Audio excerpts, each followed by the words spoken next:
I'm not just talk. I'm putting my money where my mouth is. It's important to stick around and watch this entire thing to really get an understanding of why I'm making this video.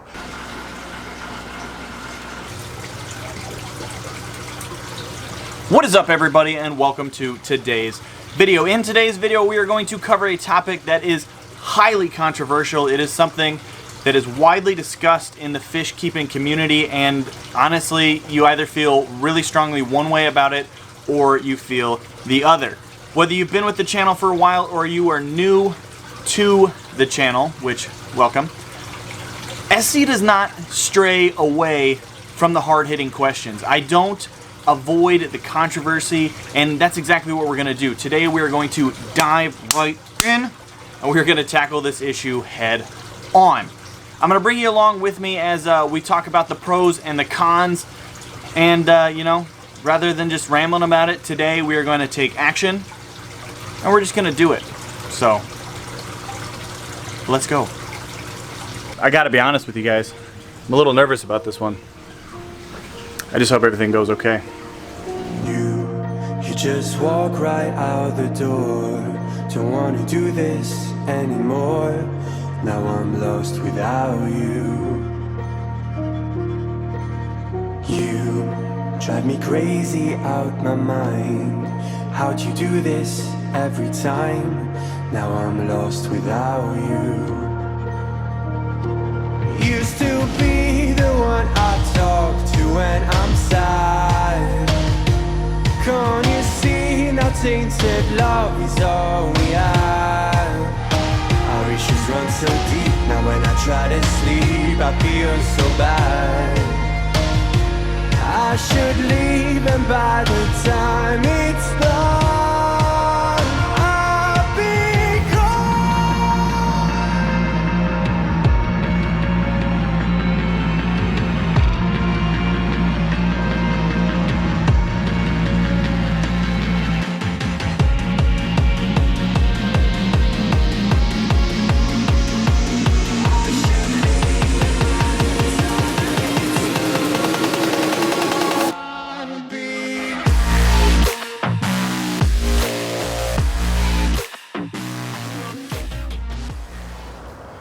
Alright, so take all that dramatic footage that you just saw, and what I want you to do is fast forward in your mind about 3 weeks, and that's going to bring us to where we are at this point in the video.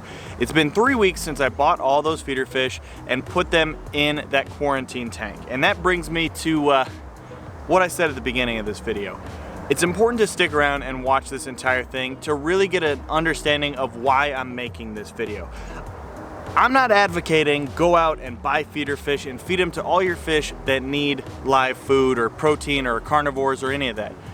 I'm not saying that, so don't think that I'm saying, hey, feeder fish are great. Use them all that you want. No, the point of this video is to be an educational video for the people that need to use the feeder fish. I personally have a lot of fish that eat live. I've converted most of them over to frozen, thawed, or minnows. Things like the smallmouth bass, the Florida gar, and the gulper catfish are all fish that typically eat live, that I have taken and put them onto frozen thawed. So if you don't need to use the feeders, use frozen thawed. Now, let's say that you have a fish that needs live and you just can't get it off alive, which I have fish like that too. The chain pickerel, for example, one of the smallmouth and the largemouth bass, they all still take live. Well, what can you do in that situation? Use minnows. Find a bait shop that sells live food. Find a Shields, a Cabela's, a Bass Pro Shop that sells shiners or minnows. Use those because those are much healthier than the goldfish. But you're sitting there at home, you say, Zach, I don't have a bait shop. I don't have a Shields, a Cabela's. The only place that I can buy live feeders are Petsmart or Petco. Well, that's why I'm making this video. I want to show you ways that you can take those feeder fish that you have no other choice but to use and mitigate the risk of using them and make them healthier. So when I talk about the risks associated with using live feeders, there's really two reasons that you would want to avoid these guys as a staple in the diet. The first one is disease transfer. Anything that your prized arowana, gar, bass, whatever, anything that your fish can get sick from, it can contract from one of these goldfish. It's a 16-cent feeder that could be carrying some sort of internal worm that you feed to your fish, and now your fish has it and dies because you didn't, quarantine this little feeder. The second risk is they are unhealthy. Goldfish are extremely fatty, not healthy for your fish, and they also contain something known as thymidase. Thymidase breaks down the essential nutrient thiamine in your fish, which is also known as B1. So between those two risks, unhealthy and potential disease, why would anybody ever want to use these fish? Well, like I said, if you have to use these fish, that's why I'm making this video. And I'm gonna tell you ways that you can get around these risks now.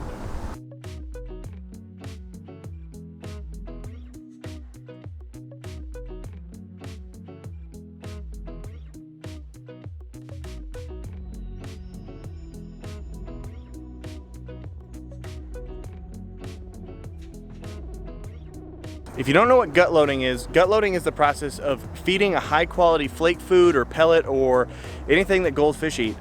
Feed it to your fish about 45 minutes to an hour before you're gonna feed the feeder to your fish, if that makes sense.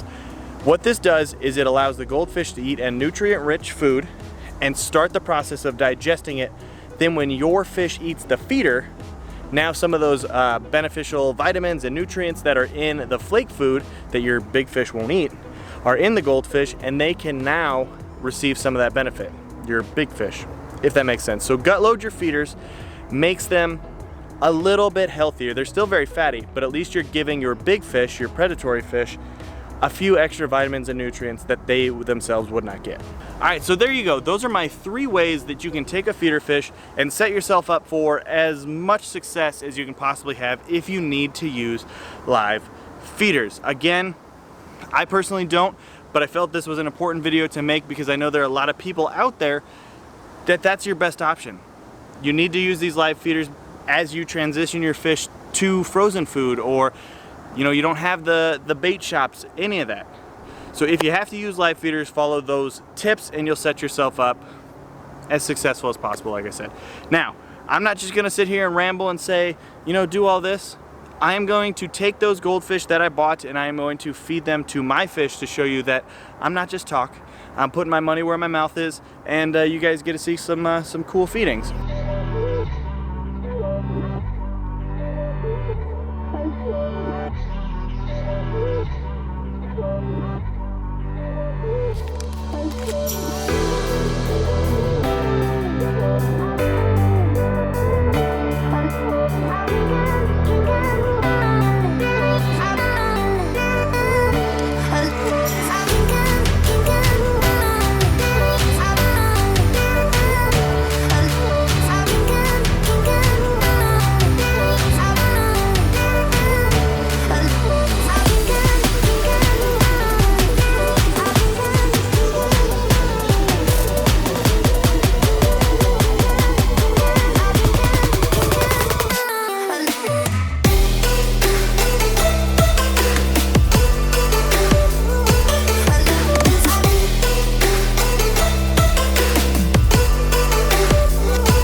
So there you guys go. That is SC Fish Keeping, not only feeding live feeders, but telling you at home what you can do to give your fish the best possible feeder fish if you have to use it. Hopefully you guys enjoyed this one. Thank you for sticking around. And until the next one, I will see you soon. Thanks for watching. Don't forget to subscribe. See you soon. See you soon. Mwah. Mwah.